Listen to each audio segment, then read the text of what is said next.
The green part is the state of Israel, and the black spot is Jerusalem, while the red part is Palestine. To understand the conflict between Israel and Palestine, we need to look at the history of the region. The year is 0, and Jesus Christ is growing up in Israel, on the outskirts of Jerusalem. And it's important to note that Jerusalem has been Jewish for at least 1,000 years before the rise of Christianity. And while Judaism and Christianity expands out in Europe, a movement started breaking out in the south, known as Islam.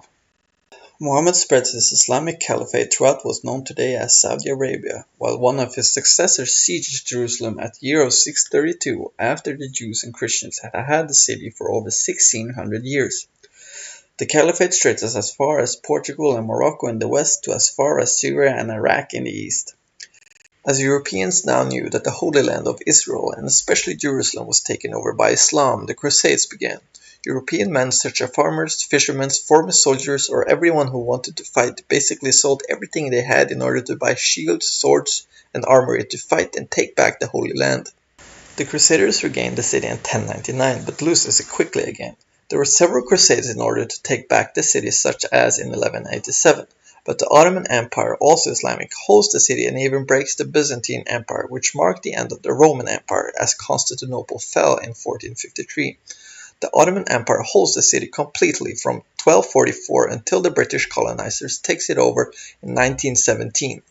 Israel becomes an official country under the partition plan signed by the UN in 1947. It was a plan to separate a Jewish and an Arab state. These days you probably see the constant criticism by leftish media of Israel. You might have seen pictures like this that depicts occupation of land and headlines of oppression and Israeli aggression. But what we know now historically is that the situation is quite the opposite. But to get the full picture we need to look at recent history and today's situation. So how come there hasn't been any agreed two-state solution? And why did none of the Arab countries agree to the partition plan? To understand this, we need to look at the political and military opposition of Israel. The presidents of the Palestinian states have been Yasser Arafat, depicted here with the Clintons, who had quotes like this: "Peace for us means the destruction of Israel. We are preparing for an all-out war, a war that will last for generations." He even had his own militia.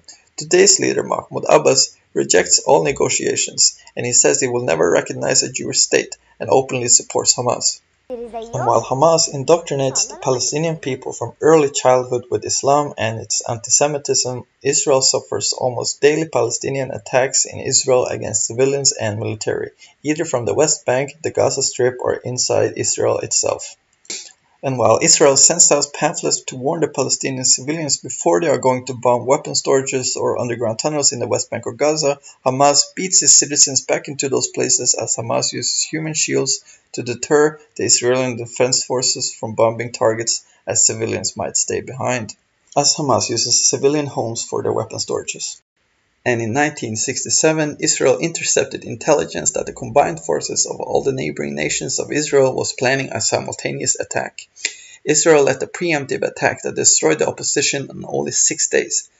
But in the peace treaties negotiated with the United Nations, Israel and the Arab states, Israel decided to give back the land which it had occupied after the Arab attack, which was a truly grave mistake and a foolish act of kindness, as today's situation shows.